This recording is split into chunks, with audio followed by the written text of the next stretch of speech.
Hello, and thank you for tuning in to a new episode of Savor This from the team at SavorThis. Some of you may know me. My name is Dina. I'm from dishitgirl.com. I'm the owner and recipe creator, and I am super excited to be a part of the Savor This foodcast. Today I'm going to be showing you how to make a mushroom risotto featuring parmesan and mascarpone cheese. Now, risotto may scare some of you, but I'm here to tell you it is super duper easy. It's really elegant, so it's great to serve for entertaining. It could stand alone as an entree, or you could also use it as a side. It's a great, comforting, and warm weeknight meal as well. So the first thing I'm going to do is I'm going to take 3 tablespoons of butter and drop it into my pan and melt it.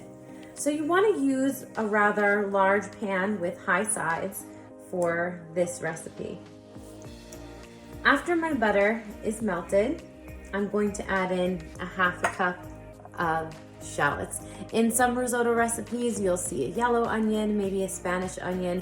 Most risotto recipes do include some form of onion. I love to use shallots. I feel like they have a really wonderful flavor. A little bit less aggressive maybe than a white onion. So in here, I'm gonna add in my shallots and I'm gonna saute them until they become translucent, which means they kind of get opaque, kind of see-through. And while I'm doing this, I'm also warming up 6 cups of a low sodium chicken broth. Now you really wanna make sure that you bring your chicken broth to a simmer before pouring it into the pot and using it with the risotto. That is because you'll have a more evenly cooked rice as opposed to just throwing in cold chicken broth. Okay, so the next thing I'm going to do is I'm going to add in my mushrooms. I like to use a mix of shiitake mushrooms, oyster mushrooms. I like to use some baby bella as well. You can get creative with the types of mushrooms that you use. And when I clean and chop my mushrooms, I repeat, I do not submerge them in water, because what happens is the mushrooms are very, very porous and they'll suck up all the water and then release that into your dish. And what you want to do is just take a wet paper towel and you want to just brush them off gently. Okay?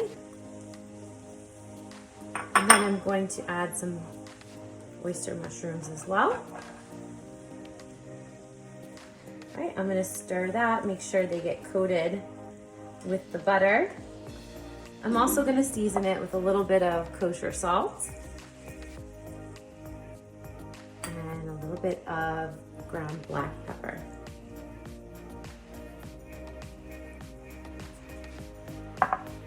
I'm going to let the mushrooms saute with the shallots and the butter until they get brown. Now that my mushrooms have taken a couple of minutes to brown, I'm gonna go ahead and add in my rice. I have 2 cups of arborio rice. It's an Italian rice. And you always want to toast your rice before adding in all of the liquid. So I'm adding it into my pan right now, giving it gentle stirs. And I'm gonna give it a minute or so, minute and a half. And for my next part, I'm going to add in the sherry wine. I have a cup of sherry here. Okay. We're gonna let this come to a simmer, and then we're gonna get to work adding in our chicken stock, which is right behind me, coming up to a simmer as well. So my risotto has been simmering with the sherry for about a minute and a half, and now the fun part comes. I'm going to be adding the chicken broth that's been warmed up, about half a cup at a time, giving the risotto a chance to absorb it. And this is why people think risotto is so hard, because you have to stand here and keep stirring. But I actually find it kind of relaxing. So here we go. I'm gonna pour in a little bit, about a half a cup. I'm gonna eyeball it a little bit. And then we're gonna stir through, making sure I'm constantly cleaning the edges, getting all that good starch. This is going to help you have a really creamy consistency to your risotto. Now I'm gonna add the last bit of my chicken broth here. I've been diligent in my stirring, and you can see it's become super, super duper creamy. And how do you know risotto's done? I like mine more on the al dente side, and you can certainly taste it. Another way is you can take your wooden spoon and you pull it back, and you'll see a separation, or like the bottom of the pan. See if you could see it right here. And then if it flows right back and covers it up, then you know it's ready. Mine has a couple more minutes to go. And my next step is going to be my favorite, which is adding in the different cheeses. We're gonna add in a cup of some shredded Parmesan cheese. And then I have 8 ounces of mascarpone cheese. I'm also going to use a little bit of fresh thyme before I pull it off the heat. Just this little sprig. Also gonna give another sprinkle of kosher salt for some good luck there. All right, you can see this is beautiful. It's creamy, and I'm pulling my wooden spoon right down the middle. There's that separation, and oh, there it goes. So we're gonna take this off of our heat in order to add the cheeses in. Okay, first thing I'm going to do is add in my Parmesan cheese.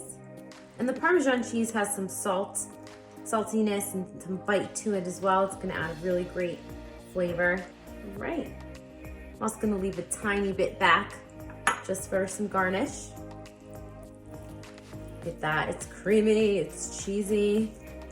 Just wanna wrap myself up in a blanket of this. You know, if you're into that sort of thing like I am. Okay, and here's my mascarpone, which is kind of like a cross between a cream cheese and a butter. It has a really, really subtle tang, which I love. I'm just gonna keep stirring until it's all melted in, all incorporated. Maybe add a little bit more of that black pepper. Give it another good stir. All right, I'm gonna give myself a nice scoop here to make sure I get the mushrooms in. They're super hearty. And they have all that great sherry flavor. I'm just going to finish this off with a little bit of Parmesan cheese, a dollop of mascarpone cheese right there in the middle, and it'll melt in.